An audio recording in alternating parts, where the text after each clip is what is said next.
Welcome to episode number 51 of the American Regularis Podcast. I am your host, as always, JD Walter. And please, before we get into it, like this podcast, share it with your friends, subscribe, follow, all that good stuff. We're going to get into a whole bunch of a lot of things today. Well, not really, 3, but they're good ones. So, hurry up. Hit that like button, and let's just go straight into it. Pretty much, if you're listening to a libertarian podcast as unknown and as abstruse as this one, you already know that last week there was a huge debate between Douglas Murray and our favorite, the great Dave Smith. Now, for those of you who don't know, and it was on, by the way, the biggest podcast in the world, the Joe Rogan Experience. I don't know why I would have to tell you this, but it was there. For those of you who don't know who Douglas Murray is, I got to tell you, overall, I have always been a fan of Douglas Murray. He is someone who's not unfamiliar with debates and public speaking, to be sure. He is a British author. He wrote books that are very famous and well-selling, like what is it, The Madness of Crowds, and then the one that I always say, and I can't think of off the top of my head right now, is The Strange Death of Europe, right? So he's kind of a social commentator, and I know that blends in with the political world a lot. We're going to do that a little bit later on in this episode. And when he is critiquing the wokeness, when he's critiquing the left, and when he's critiquing like immigration into the Western world, Douglas Murray is generally pretty impressive. Now, I used to be kind of biased for him in a lot of ways. After this podcast with Dave Smith on the JRE, on the Joe Rogan Experience, perhaps I'll have like a new take when I listen to him and won't be quite so impressed, because he did not do well. And look, I think Dave Smith's an excellent debater. I think the biggest thing Dave Smith had going for him is I believe he's right. Of course, they're right up front's my bias. But Douglas Murray in this debate did as poor a job as I've ever seen him do, and probably a worse job than I would have expected him capable of, because he's generally, I thought, such a good speaker that even if he were to be wrong or disagree with, I would usually think he'd be, I don't know, slipperier. So before I get too far ahead of myself, the debate between Douglas Murray and Dave Smith was over the Israel-Palestine war going on right now. And I know what you're thinking. How can a topic so uncontroversial make Dave Smith and Douglas Murray anything, the only thing that people were talking about on the internet? Believe it or not, it turned out to be kind of controversial. Dave Smith, of course, taking the more libertarian, hands-off foreign policy. We shouldn't be paying for other countries in the first place. We certainly shouldn't be paying, the American taxpayers shouldn't be losing billions of dollars to people for, this military action, this war that is killing so many civilians. And Douglas Murray basically had the age-old neoconservative, fight them over here so we don't fight them over here thing.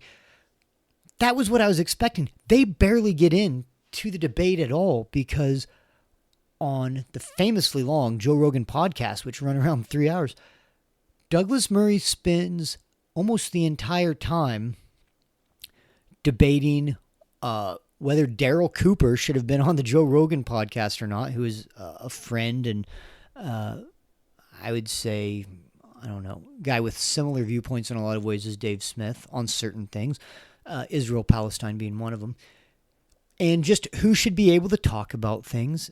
And Douglas Murray really he tried to play against the game instead of the opponent he was supposed to have. It was really bizarre. And I'm going to play you a clip here in a second to kind of show you what I mean. But they hardly skimmed the surface of actual things of substance in the war. Is it just?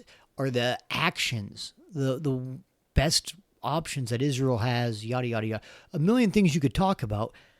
Every time they start to breach a subject about the war, Douglas Murray either asks why Dave Smith's talking about it, if he's so unqualified. He throws ad hominems at him or Daryl Cooper. Or he, honestly, as I said earlier, he was great at critiquing the woke left.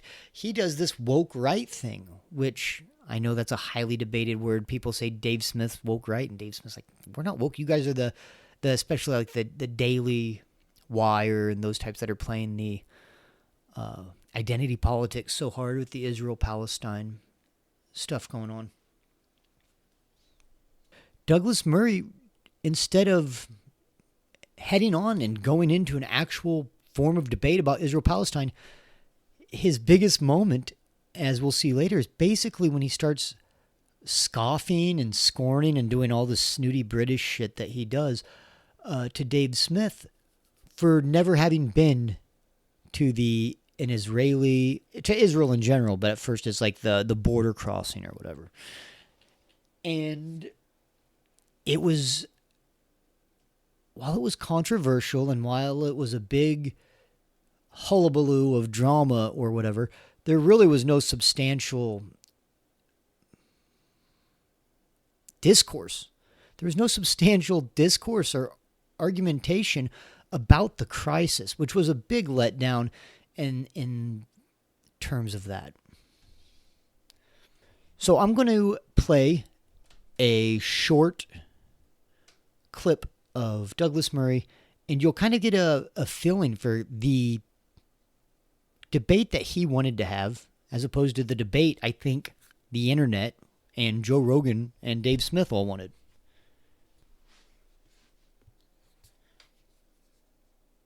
Still slightly bemused about this move from I'm an expert on this and I have views to I'm a comedian. I've never claimed to be an expert on anything. This is the problem, Joe. If somebody Wait a minute, says you have to claim to be an expert on something to have an opinion on something? No, you don't have to be. I'm not a historian, but I'm pumping out history. But wait a minute, I'm what not about an expert, but I'm talking all the time about But this you're not thing. even talking about specifically on what he just said. What's the solution? To not talk about it? No, it's to have more experts around. The expert To class hear- hasn't done a great job, I know. man. This is follow the science. Absolutely, Yeah, but you know what? absolutely, I Okay, so agree fine. with So that. during- I just said okay, to you, so- I agree with right, that. I know. But So one Douglas, of the problems during is... all of Fire COVID, away. I will put my track record against any of the experts. All right, so you see Dave handled him fairly well there, but it was when I am not being facetious and not over-exaggerating when I say that exact exchange almost happened 3-4 times during that debate. It was constantly Douglas Murray saying who should be qualified, who is not qualified. Just appeals to authority, appeals to gatekeepers that have the right to speak or not speak. And like I said earlier, there's a point, or maybe it's later on in that point actually, where he is just berating Dave Smith and looking down his nose at him for like, how can you speak about this issue when you've never been? You've never been. That's how he asks it. And it's just completely pompous. And he basically tries to make it seem like, well, you have this very woke thought. Like you have no lived experience of it. You haven't been there. Just like the exact same framework as the woke people saying, oh, men can't talk about abortion rights because they can't experience pregnancy or motherhood or whatever, killing a baby in utero or whatever. They don't have that lived experience, so they can't talk about it. Similarly, like race stuff. Well, you can't talk about that because you're not from that land or that ethnicity. And Douglas Murray's been great about shutting that down in the past and saying, no, I have every darn right to talk about what I want to talk about. But as soon as the need arises for him to drop his principles or his alleged beliefs in debating, he picks up that weapon and tries to cudgel Dave Smith with it. Here is a clip from, I think it's like, what is it? Liberty Morning? Good Morning Liberty? Something like that. I think those guys put it on X. So here is Douglas Murray during the Joe Rogan Experience, this clip where he's attacking Dave Smith for having never been to Gaza, to the West Bank, or anything like that, against an older interview of Douglas Murray, who is basically speaking about this exact thing, saying there is no way that you can not, that you can prescribe a man to not talk about something because he hasn't been there or hasn't experienced it. So listen to Douglas Murray from yesteryear handle himself when debating Joe Rogan, Douglas Murray. Into the crossing points. I really resent that form of argumentation. When were you last there at all? Sure. I really resent it. You should at least do the courtesy of visiting it. This is not an attractive invitation. I think it's a good idea to see stuff, particularly if you spend a career talking about something. I have the right to talk about whatever the hell I want.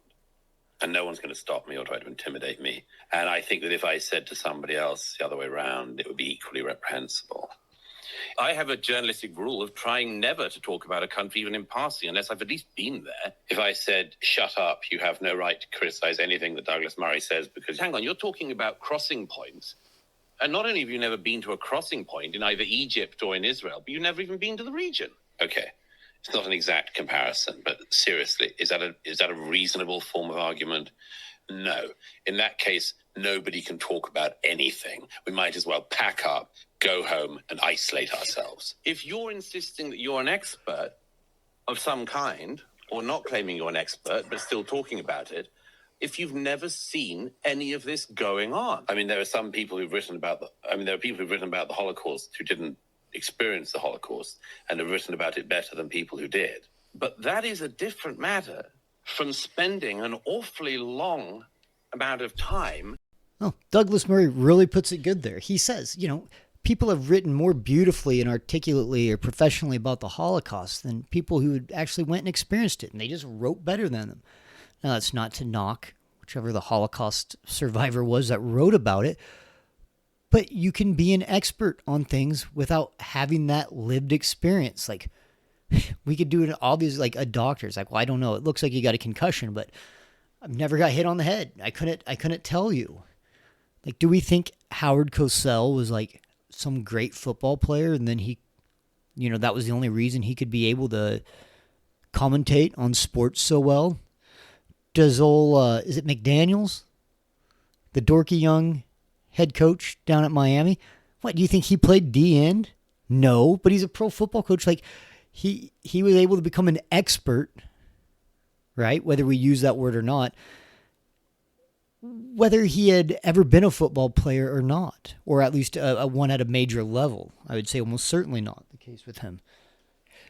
So Douglas Murray soundly defeats himself, and it's worth listening to. It should also be noted that while I'm letting you know just how one-sided it was, there is a significant portion of Twitter, particularly from bigger names from the intellectual dark web, formerly was like a little group they had on Joe Rogan Experience.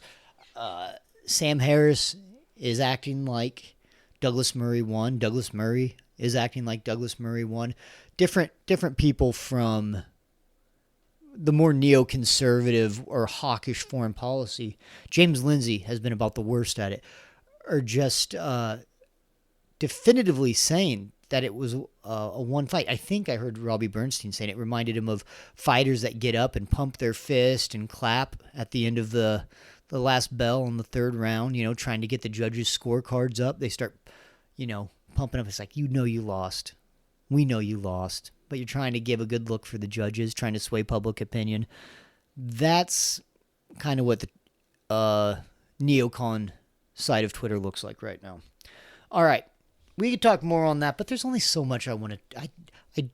I had to talk about it, and it was interesting, but there's only so much you really want to say about other people talking on a podcast about liberty stuff. It's like, that's kind of what I'm doing. That seems a little meta or a little cheesy, so we're going to move on after that, and talk about something kind of briefly. I think I want to dig into this more lately, but there's been a couple of news articles seen on Twitter, seen wherever, the last couple of weeks that seems to me to be a very disturbing, I would say, market indicator. Now, I'm not an economist. Perhaps I'm not even using that word right. But I see something that just, to me, seems like a real layman's signal that there's something wrong with our economy. All right? And I already know that to an extent. But there's been a trend lately about credit and taking out loans and paying things for installments, like for things that you would never ever think would be necessary. DoorDash and a company called Klarna, who I'm unfamiliar with, they have signed a deal for deferred installment food delivery payments. Buy now, pay later. Right? There'll be interest on that. People are essentially taking out loans for delivery and takeout food. Now, if this makes money, eventually this will be at fast food restaurants, at whatever chains all throughout. This is a real sad indicator. Thomas Jefferson hated the idea of us. He was so against the central bank because he didn't want us to become a nation of debtors. And now when he talked about that, he wasn't going, well, in case a couple guys get drunk or stoned and they need some Five Guys at 8 a.m., but they had already spent all their money at the bars, they're a bunch of college kids. And he wasn't thinking like, that seems insane to take a loan out on. He was talking about, I don't know, mortgages or plots of land. He's like, well, we don't want to ruin the... A healthy economy, we would see mortgages go down as we'd see people being able to buy houses in full more often. Now, that almost sounds preposterous to us because we've seen houses go up and up and up and up. And look, for some of us, that's worked out really well. For others of us, they go, I'm never going to be able to afford a house. That's not a healthy sign of a healthy economy. Just because there's people that are making tons of money, or at least unrealized, money as the appraisal of their house goes up, that's not necessarily a sign of a healthy economy. I think a much better indicator is how often are people having to take out loans for things. Now, are these loans big investments where they just need some more capital? No, this is buying capital. This is buying money to pay for at a later date with more money for cheeseburgers, for street tacos. This is a disturbing sign. And this one seems to be the most egregious to me because I can also see this getting very out of hand where, look, college debts, like student debt loans, student loan debts are unpayable. Those cripple people. Mortgages hobble people in their finances.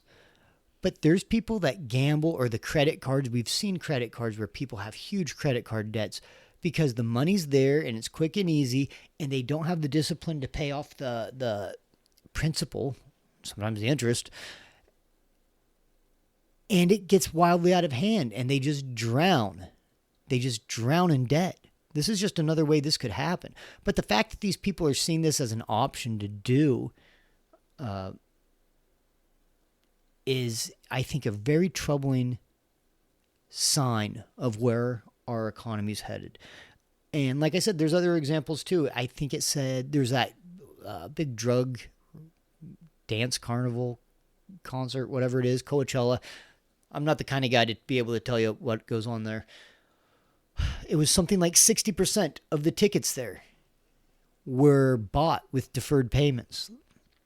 Now, concert tickets are more expensive, and if these are college kids that are doing it because they get paid 2 weeks later, or they can just save up, that's fine. But again, why are the concert tickets so expensive? This isn't something that kids used to have to do a lot and say, oh, I can't go to a concert. I mean, we just don't have the purchasing power that we should have. And the people that are getting the richest are people in the government, people in the banks and corporations who sit there and buy up government debt. The government gets to spend whatever money they want, then it gets bought up, then those people get interest on it, and this interest just goes to the oligarchs, to the elites, to the bankers, to the government. They benefit. And look, there's a degree of this where this is like, I'm hoping mostly college kids that are new to the thing. You're supposed to not always, you get a free pass on having some stupid financial decisions when you're young, right? Or old, but I'm hoping this is mostly college kids using it sparingly on a drunken night. But we're the ones paying. Those guys, it might be dumb, but those guys are in a economy now that is being ruined by the bankers and the government doing this. That interest, the money that those guys are creating for themselves is creating a debtor's society that Thomas Jefferson couldn't have even fathomed. Now, I get it. There wasn't a Papa John's to finance a pizza from back in 1776. But, I mean, could you imagine? I mean, if Thomas Jefferson, you put it in his terms, some guy goes into an inn and orders a bowl of bread stew or whatever they ate back in colonial times, you know, some boiled beets and just a half pound of pork. I don't know what they ate. I imagine he'd be like, I can't believe this guy has to take a loan out for a meal. That sounds like something a bum would have to do, right? A beggar. And maybe it's because we are experiencing this inflation and everything's gotten more expensive and people are going to be sloppier with their money because we just don't want to let go of this idea that we have that type of wealth to where we can just have people deliver fast food, but we're not rich. That's rich people stuff. When I was a kid, if you're like, yeah, they'll order food from a restaurant and then they pay a business to bring it to their doorstep, we'd have been like, how much money do they have? Like, that's not the way you'd have to live, but it might have to be because our dollar is losing value all the time. Okay, this last part, I was debating talking about it all. It is more cultural or hot topic-ish than, like, it's not politics, it's not geopolitics, it's not the economy. It's the murder case of a kid named Austin Metcalf, I think down in Texas. And if you haven't heard that name, the guy that stabbed him, not the basketball player, but was named Karmelo Anthony, though it's spelt with a K instead. And these are two high school kids who were at a track meet. If you haven't heard about this yet, I assume you have. But they're at the track meet. I want to preface that I don't have the stats in front of me or the exact police report. I'm going to try to be as unbiased as I can as I deliver this, because this is a topic that is racially charged. It's a topic that has people very angry, and there's some parts in here that are just baffling. And I think it could be something that could get ugly potentially as the trial goes on. But Karmelo Anthony, Austin Metcalf. Austin Metcalf's a twin. He's a white guy. Karmelo Anthony is a black guy. Both high school kids go to different high schools. And Karmelo Anthony walks into a tent, I believe. It might have been raining or something at the track meet. Like a big walk-under tent, like with tables or something, is how I understand it. I don't know if that's true either. There's no video as far as I'm sure. And what seems to have happened is Austin Metcalf was telling him he had to leave, put his hands on him, whether it was like to push him out the door or to grab him by the backpack he had on and try to like guide him out, something along these lines. And from what I read from witness testimonies, and by the way, I don't have affidavits on these or notaries, so I'm just trying to tell you as much as I've heard, as unbiased as I have. He said something around, or Anthony said something around the lines of like, touch me again and sees what happens, reaches into his bag. The Metcalf kid tries to push him out or guide him out or drag him out, I don't know. And Karmelo Anthony withdraws a knife from his backpack, stabs him in the chest, and Austin Metcalf dies in his twin brother's arms. Karmelo Anthony flees, the scene. He's apprehended pretty shortly by, saying he had no choice. It was self-defense. He's arrested for murder in the first degree, I believe. And from there, this has been only worse. Well, no, that's the worst part. For sure, that's the worst part. But this story has become quickly a racial one. Many people jumping to Karmelo Anthony's defense. Now, it's just everything's so political nowadays. Now, the defense that he could have is Austin Metcalf shouldn't put his hands on him. I don't think, if you would call it a trespass, it was on school grounds, but it was under their tent. I'm no lawyer. I don't know how this stuff works. If a trespasser, they say, hey, Karmelo Anthony, you're not supposed to be here. You're from another school. I don't know if there was harassment between them going on before that. He's not to push him, right? Now, you're not supposed to push a guy. You're not supposed to grab his bag and try to drag him or anything. Of course, I think the majority of people say that also doesn't warrant murder by stabbing. There's a lot of people on the internet, though, that think that does justify it. Now, again, without going into legal mea culpas on not being a lawyer, I don't know what the exact precedent is for what self-defense, right? A righteous kill or whatever, a justified homicide, whatever, a justified kill. I don't believe you can do it without an imminent fear for your life or something like this. We hear this a lot in cases. This case has already kind of been compared to Rittenhouse a lot, and people on Karmelo Anthony's side are saying, look, he protected himself. This is the same thing. You got to see it this way. Look, you should be able to compare cases. I'm not sure how well this one works because there was a gun, a skateboard, and a guy saying he was going to kill him and trying to take his gun from him. All of those things seem to be, well, in a court of law, were found to be justified reasons for lethal use of force for self-defense.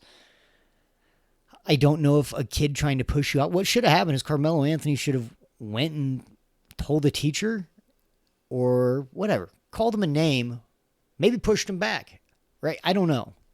I'm not saying that's the best answer, but that's certainly a more appropriate response. And I guess because the kid didn't walk the line perfectly on that, like you could say he was an aggressor, but I don't even know if you could call it a violent aggressor. I wouldn't call it like trying to like push a kid outside like violence. If it wasn't lethal violence or severe violence, like that would cause like severe bodily harm. And this is apparently a controversial statement. There are lots of people, almost $500,000 has been contributed to the Karmelo Anthony Defense Fund. A lot of people are saying this kid got it all wrong. A person at my work had social media posts. Like it was some repost like, oh, kid's a straight A student, which I don't know, might be. I think I had seen somewhere that he had already brought a knife somewhere before, had already gotten in trouble before with something. But both things can be true. You can be very smart and also be a murderer. Like, isn't that Ted, Uncle Ted's stance on things? Like, isn't that kind of his persona? Is he was like a genius, but he was, a little bit of a bomber. So I don't know. It doesn't make a whole lot of sense to me on why you're going to go to bat for the guy so hard. And the controversies keep happening. Like I said, it's become very racially charged. The lady that was assigned to be the judge is black, and I've seen people put up videos of her saying, hey, it's great to have me in here where kids can see people that look like them in a position of importance. I'm fine with that. But they're saying, look, this is evidence that it might not go Austin Metcalf's way, which I think the family probably deserves some justice here. We'll have to see what everything goes on with. I think there's been a fake autopsy report. I don't know if they have the real autopsy. I don't know. I haven't heard the official statements, but I have a feeling we're going to see a lot of this in the news. Past that, there seems to be a secondary story on this, which is this judge lowered Karmelo Anthony's bail from like $1 million or $2 million. I think it was $1 million to $250,000. someone pays it for him or the funds pay it for him. I'm not exactly sure how that is. And now people are saying that there could possibly be a whole lot of this money for his defense being spent in interesting ways. There's been a change of address. They're now in a gated community. You could say this is for security purposes, I suppose. It could be that they're leasing it out for security purposes to have a gated community when this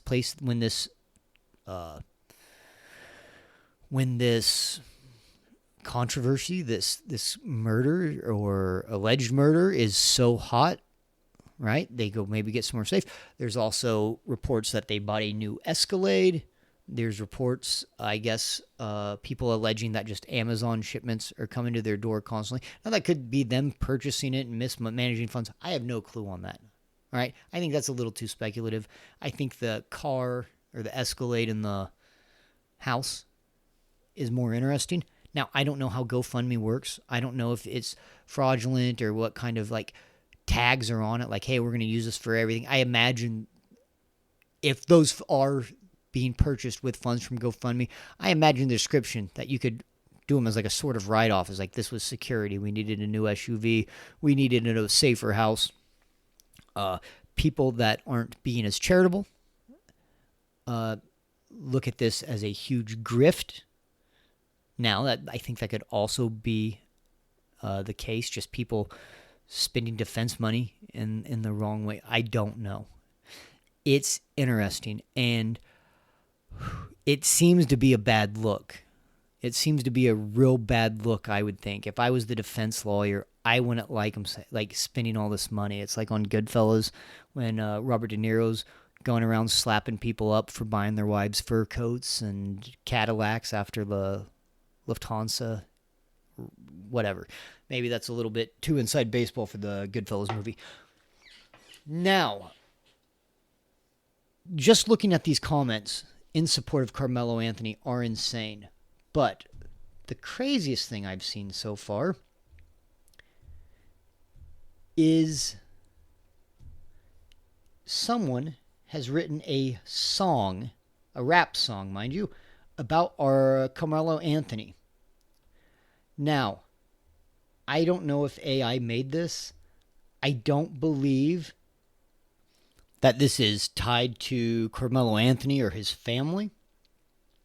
I don't know if someone made it as a parody or as a troll, or if this is really a song, in support of Karmelo Anthony. But I'm going to play it for you. I might pause it from time to time to talk about it. But this is one of the most crazy things I have ever heard in my life. I don't know if it was just like a couple days after that town, what was it, Kenosha? All of a sudden, some country singer just has like a song about Rittenhouse, like Rittenhouse, lock and load. I don't know. We'll have to listen to this. That would probably have been better. I can't imagine it being worse. See what happens. They touched me. Now they grieving in merch. I'm chilling in Turks. Let's go. Brr. Yeah, out on bail like it's fashion week. Told the judge I'm good. He dropped it to a quarter G. Now mom's in the Benz, bros rocking off white, while the news still run that twin boys cry at night. Fox got my mug shot in full HD, but the GoFundMe saying pray for me. Got him confused, am I savage or saved? Depends what headline gets the most plays. Family of faith, nah, family of finesse. Turn grief into gold, put pain in a vest. The tent was a setup, he pushed, I sliced, but y'all turned a school scuffle into Christ's second life. He said move, I said bet. He pushed me once, I cashed that check. Now I'm chilling with my publicist, posting quotes while the lawyer read Psalms in a fur coat. Yeah, I gave them the truth, they want tears, but I don't cry for cameras or fake tears. They said, why'd you run? I said, why'd he touch? This ain't track and field, this is don't do too much. Media flipped it, now I'm the villain, but I'm on Cameo, signing death threats for $1 million. Mom doing press merch linked in the... So, okay, we're not going to listen to the whole thing. That is insane. To me, I think it might turn out that it's someone that was trolling, like maybe someone from the right trolling the right, Because if that is really a supporter of his, or if it really gains any sort of like actual traction, that is just disgusting. That is a terrible comment on our society. Like, braggadocious. Now, like I said, I don't believe this has anything to do with Karmelo Anthony. I don't think he supports it. I don't know if he's heard it. But to show you if that is his supporters making that song, well then our society's just kind of going down the tube. Okay, that was it for this one. Please like and subscribe. Tell your friends. I'll try to have a new Karmelo Anthony rap music video for you next time we meet. Probably not. Take care. Peace.